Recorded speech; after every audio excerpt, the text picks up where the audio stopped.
प्रकाश का सबसे अच्छा परावर्तक वही होता है जो बिल्कुल चिकना हो, शाइनिंग कर रहा हो, प्लेन हो। जैसे कि ये देखिए वाल है, दीवार है, तो प्रकाश का रिफ्लेक्शन यहाँ से भी हो रहा है और इसके सामने शीशा रहे, जो हमारा आईना जिसमें चेहरा देखते हैं, वहाँ से भी प्रकाश का परावर्तन होगा। लेकिन ये दीवार जो है प्रकाश को क्या कर ले रहा है, ऑब्जर्व कर ले रहा है, सोख ले रहा है। जैसे मान लीजिए वाटर को लीजिए, अगर इस दीवार पर वाटर को लगाइएगा तो क्या होगा, अधिकांश जो है भाग को ये ऑब्जर्व कर लेगा, सोख लेगा। और वही अगर शीशा पर गिराइएगा तो पूरा क्या हो जाएगा, आ जाएगा नीचे, शीशा थोड़ा सा उसको नहीं ऑब्जर्व करेगा। ठीक उसी तरह प्रकाश का है, ये दीवार पर पड़ रहा है तो बहुत सारे हिस्से को ये ऑब्जर्व कर ले रहा है, कुछ ही हिस्से को क्या कर रहा है, ये रिफ्लेक्ट कर रहा है नहीं। और आईना जो होता है लगभग प्रकाश, पूरे प्रकाश को रिफ्लेक्ट कर देता है, परावर्तित कर देता है। इसलिए प्रकाश का सबसे अच्छा परावर्तक सतह क्या होता है, मिरर होता है, आईना होता है, या वैसा सतह हो जो क्या हो, बिल्कुल चिकना हो, प्लेन हो, शाइनिंग मतलब चमकदार हो, रुखरा नहीं हो, दाना दाना उस पर नहीं हो, बिल्कुल प्लेन हो। तो आइए हम लोग एक जो है अपना मिरर लेते हैं। तो अब तो मिरर हम लोग कैसे बनाएंगे, आइए। हमारा स्केच थोड़ा सा क्या है, कमज़ोर है, जैसे भी बनाऊंगा वैसे आपको समझना है और काम चलाना है, ठीक है। ये मान लीजिए हम लोगों का क्या हो रहा है, मिरर बन रहा है। ये है मिरर। क्या होता है, जनरली किसका बना होता है, कांच का, शीशा का बना होता है। आपके घर में कभी शीशा मतलब जो चेहरा दिखने वाला जो आईना होता है वह टूट गया हो, फूट गया हो नहीं, और फ्रेम में से निकल गया हो, क्योंकि फ्रेम में रहता है ना, लकड़ी का फ्रेम या प्लास्टिक का फ्रेम में रहता है, तो आप जब वैसे वो मैंने बर्बाद हो गया हो, टूट गया हो, तो उसको आप लेकर देखेंगे तो क्या होता है, आप देख रहे थे कि एक तरफ तो बिल्कुल चमकदार था जिसमें हम लोग क्या कर रहे थे, अपना फेस देख रहे थे, और दूसरा तरफ पढ़ के देखिएगा तो यार ये क्या है, पेंट किया हुआ है, ब्लैक, रेड, येलो, किसी भी चीज़ से क्या किया हुआ रहता है, पेंट कर दिया गया हुआ रहता है। ऐसा क्यों, क्योंकि शीशा जो होता है क्या होता है, तो आर पार दिखाई देता है, तो फिर तो वहाँ से वो परावर्तित होगा नहीं। परावर्तित कब होगा, जब उसको कोई रोकने वाला मिलेगा नहीं। अगर नहीं रोकने वाला मिलेगा तो फिर क्या होगा, वह परावर्तित नहीं होगा, फिर वो क्या हो जाएगा, आगे की ओर बढ़ जाएगा। तो इसलिए प्रकाश परावर्तन मतलब प्रकाश का परावर्तन हो जाए, हम लोग क्या करते हैं, शीशे के दूसरे साइड में पेंट कर देते हैं। तो मान लीजिए ये हमारा शीशा है, ठीक है, समझ आ रही है बात ना। अब इसके एक साइड में हम लोग क्या कर रहे हैं, पेंट कर रहे हैं, ये पेंट बता रहा है, ठीक है ना। चलिए इसको हम क्या करते हैं, रेड कलर से पेंट कर देते हैं। रेड कलर से क्या करते हैं, हम लोग इसको पेंट कर देते हैं। फोटो में ऐसे ही बनाया था, ठीक है ना। ये क्या हो रहा है, ये इसको पेंट किया जा रहा है, क्योंकि शीशा का दो हिस्सा, एक फ्रंट और एक बैक नहीं, तो मान लीजिए पिछले हिस्से को क्या कर दिया गया, इसको ऐसे इसको पेंट कर दिया गया, रंग दिया गया, ठीक है। और जो दूसरा हिस्सा क्या है, बिल्कुल उसी तरह चमकदार है, चमक रहा है, प्लेन है, हाँ? अब मान लीजिए हमारा यहाँ पर क्या है, कोई लाइट का सोर्स है जहाँ से हमारा प्रकाश निकल रहा है, ठीक है। अब जब प्रकाश यहाँ से निकलेगा तो वही किरण के जैसा ही निकलेगा। तो आइए यहाँ से हम लोग क्या करते हैं, एक प्रकाश किरण को निकालते हैं।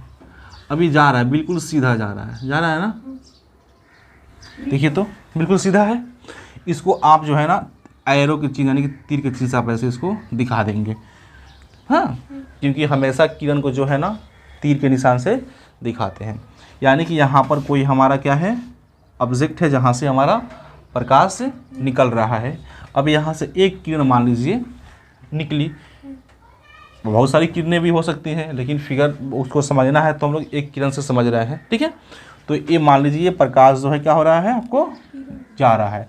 अब इसको बीच में क्या मिल गया, मिरर मिल गया। अगर मिरर नहीं होता तो क्या होता, ये ऐसे निकल जाता आगे, इसको ऐसे क्या करता, ये पार करके जहाँ तक जाना होता वह इन्फिनिटी तक जाता।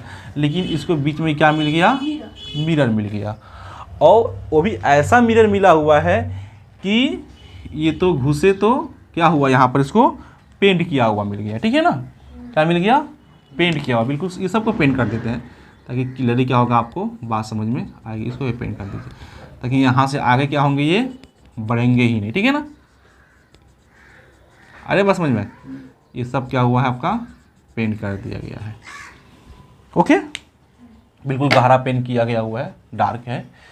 अब प्रकाश यहाँ से आगे जाएंगे नहीं, क्या होंगे, जाएंगे नहीं। अब ये हवा में से गए हैं और शीशा से टकराए हैं प्रकाश, यानी कि किरण क्या हुई है, हवा में से गई है और शीशा पर टकराई है। तो ये क्या करेगी, फिर इधर ही क्या हो जाएगी, आपको वापस आ जाएगी, रिटर्न हो जाएगी ऐसे। जिस तरफ शीशा होगा, यानी कि हवा में से गई थी, फिर क्या हो गई, ये हवा में से ही क्या हो गई, वापस आ गई। इसको आप ऐसे दिखाएंगे, यानी कि ये ऐसे वापस आ रही है, ये ऐसे जा रही है, ठीक है ना। ये तीर बता रहा है कि जा रही है, और ये तीर बता रहा है कि ये अब ये वापस क्या हो रही है, रिटर्न आ रही है। फिर ये अपना इन्फिनिटी तक जाएगी, जब तक इसके बीच में कोई रुकावट नहीं मिलेगा। क्लियर। अब देखिएगा, ये प्रकाश की किरण जब किसी सतह पर पड़ती है और वहाँ से परावर्तित होती है, तो यूं ही परावर्तित नहीं हो जाती है। इसका कुछ रूल्स होता है, इसका कुछ क्या होता है, नियम होता है। ऐसे नहीं कि ऐसे गई और ऐसे क्या हो गई, किधर भी परावर्तित हो जाएगी, नहीं। जब ये जाती है ना प्रकाश की किरण, और जब ये किसी भी सतह पर यानी किसी मिरर पर जब ये पड़ती है, तो जहाँ पर पड़ती है ना, वहाँ से एक लंब गिराया जाता है, पैरेलल लाइन गिराया जाता है, ठीक है, जिसको हम लोग नॉर्मल बोलते हैं। यानी कि बिल्कुल क्या होता है, ये शीशा पर क्या होता है, 90 डिग्री का कोण बना हुआ रहता है, ठीक है। तो जब प्रकाश की किरण जब शीशा से टकराती है, यानी कि मिरर से टकराती है, तो वहाँ से क्या होता है, एक लंब बन जाता है, ठीक है। तो वह लंब के साथ में एक कोण बनाती है, क्या करती है, एक कोण बनाती है, एक एंगल बनाती है। मान लीजिए कि प्रकाश की किरण आपको दर्पण पर पड़ी, तो इस तरह पड़ी कि आपको ये जो है नॉर्मल के साथ में यानी कि अभिलंब के साथ में 45 डिग्री की कोण बना ली। अरे बात समझ में, क्योंकि किसी भी तरह जाएगी, एक कोण बनाते हुए जाएगी। क्योंकि देखिए, जब मैंने नॉर्मल खींच दिया तो आप देख रहे हैं ना, कोण यही ना होता है, एक पॉइंट पे जब दो किरणें आकर मिलते हैं, हम लोग मैथ में पढ़े हुए हैं। तो उस दृष्टि से आप यहाँ पर देखिए, मैं इसको थोड़ा सा स्पष्ट कर देता हूँ, इसको मिला ही देता हूँ, ऐसे इसको डॉटेड लाइन से ही दिखाते हैं, ठीक है ना। लेकिन आप यहाँ पर समझने के लिए इसको आप मैच कर लीजिए, मिला लीजिए इसको, ठीक है। तो अब तो देखिए, तो अब तो यहाँ पर स्पष्ट आपको एक कोण दिखाई दे रहा है। तो सपोज दैट, अब तो इसको हम लोग माप नहीं रहे हैं, मान लीजिए कि आपका 45 डिग्री का कोण है। तो यानी कि कहने का मतलब ये है कि जितना डिग्री के कोण बनाती हुए दर्पण पर पड़ी है, अरे बात समझ में, जब परावर्तित करेगी ना, तो लंब के साथ में उतना ही डिग्री के कोण बनाते हुए क्या हो जाएगी, फिर आपको परावर्तित हो जाएगी। इसको आपतित बोलेंगे, मैंने परावर्तित बोला था, आपतित बोलेंगे। जितना डिग्री के कोण बनाते हुए जब ये दर्पण पर पड़ी है, जिसको हम आपतित बोलते हैं, आपतित हुई है, टकराई है, उतना ही डिग्री के कोण बनाते हुए फिर क्या हो जाएगी, आपको उसी माध्यम, यानी कि हवा में से गई थी तो हवा में ही क्या हो जाएगी, वापस आ जाएगी। यानी कि यहाँ पर भी क्या करेगी, ये 45 डिग्री का कोण बना लेगी। आगे बात समझ में, यही इसका क्या होता है, नियम होता है परावर्तन का।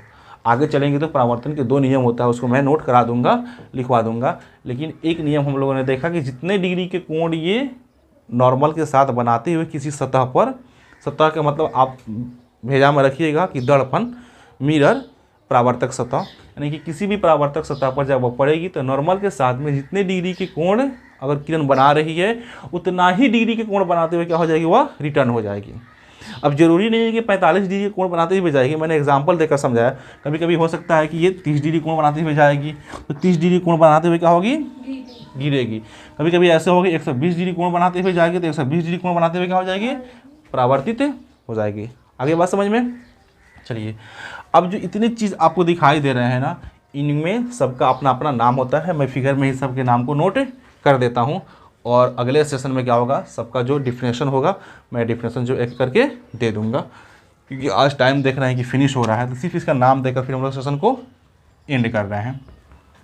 ये तो आपके सामने था, तो ये तो समझ में आ गया, ये क्या था आपका, मिरर था, दर्पण था, ठीक है। यानी कि कोई भी एक परावर्तक सतह था। ओके। अब देखिए, जो किरण यानी कि प्रकाश की जो किरण दर्पण पर पड़ती है ना, उसको हम लोग किस नाम से जानते हैं, मालूम है आपको?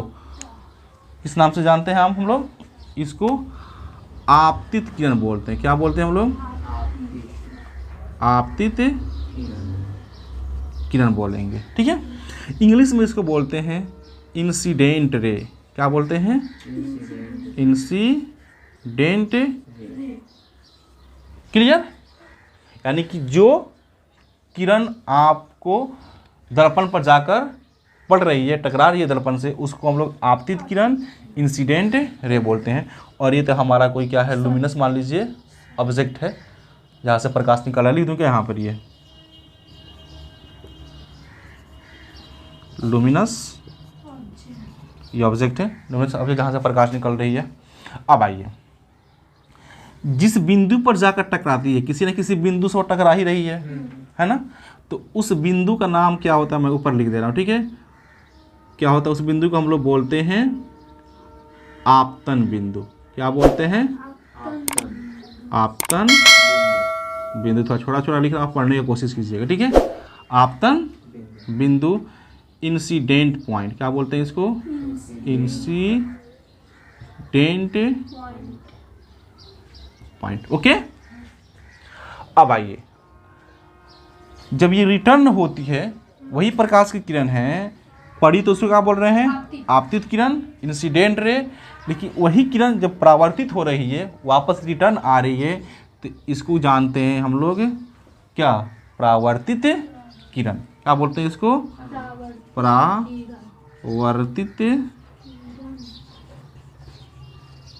परावर्तित किरण। इंग्लिश में क्या बोलते हैं? Reflected ray. क्या बोलते हैं इसको? Reflected ray. आगे बात समझ में क्लियर? अब जो दर्पण है, दर्पण पर एक पॉइंट है जहाँ पर प्रकाश की किरण टकरा रही है और फिर वहीं से क्या हो रही है? वापस हो रही है। उस बिंदु को इंसिडेंट पॉइंट कह दिए। उसी पॉइंट पर देखिए, ये जो है 90 डिग्री का एंगल बनाते हुए लंब गिर रहा है, ठीक है। इसको क्या बोलते हैं हम लोग? इसको बोलते हैं हम लोग लंब या अभिलंब भी बोलते हैं, ठीक है। अभिलंब भी इसको बोलते हैं। इंग्लिश में क्या बोलते हैं इसको हम लोग? नॉर्मल। क्या बोलते हैं इसको? नॉर्मल। क्लियर? अब आगे चलिए, आपतित किरण और अभिलंब के बीच में देख रहे हैं कोण बन रहा है ना, बन रहा है कोण। तो इस कोण को क्या कहते हैं? इस कोण को बोलते हैं इंसिडेंट एंगल या एंगल ऑफ इंसिडेंस, आपतन का कोण, ठीक है। क्या बोलते हैं इसको?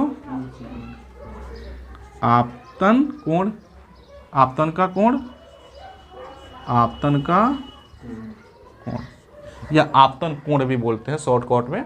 आपतन कोण कह लीजिए, आपतन का कोण भी कहा जाता है। इसको बोलते हैं इंग्लिश में इंसिडेंट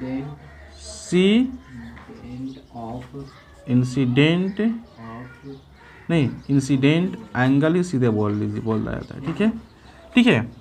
या एंगल ऑफ इंसिडेंस बोला जाता है, ठीक है। एंगल ऑफ इंसिडेंट लिख दूंगा उसको भी, या थोड़ा ज़्यादा ही हो जा रहा है, ANGL, एंगल ऑफ इंसिडेंट। आप पढ़ने की कोशिश कीजिएगा, ठीक है ना। एंगल ऑफ इंसिडेंट बोला जा रहा है। अब जब प्रकाश की किरण क्या हो रही है? परावर्तित हो रही है, यानी कि परावर्तित किरण और अभिलंब के बीच जो एंगल बन रहा है, ठीक है, इस एंगल को क्या बोलते हैं? परावर्तन कोण या परावर्तन का कोण, ठीक है ना। परावर्तन कोण या परावर्तन का कोण, जो क्या बोलते हैं? Reflected angle. क्या बोलते हैं इसको? रिफ्लेक्टेड एंगल या angle of reflection, angle of reflection, ठीक है। इतनी सारी बातें आप यहाँ पर सीख लिए। अब सबका डिफिनेशन बनाया गया है जो एग्ज़ाम में पूछ देता है कि निम्नलिखित को परिभाषित कीजिए, डिफाइन फ्लोइंग टर्म में, और नीचे दे देगा point of incident, points of, तो उसको डिफिनेशन तो देना ही पड़ेगा, एग्जाम है तो लिखना ही पड़ेगा। तो नेक्स्ट सेशन में जो है ना इन सभी टर्म का हम लोग क्या करेंगे, डिफिनेशन को ले लेंगे। उसके बाद में इसका जो है लॉ होता है ना, लॉ ऑफ रिफ्लेक्शन, रिफ्लेक्शन के जो नियम होते हैं 2 होते हैं, उसको हम लोग पढ़ लेंगे। फिर आगे जो टॉपिक होगा उसको डिस्कस किया जाता है। तो आज के सेशन में इतना ही रहने देते हैं। ओके, तो चलिए फिर कल के सेशन में मिलते हैं। Bye, take.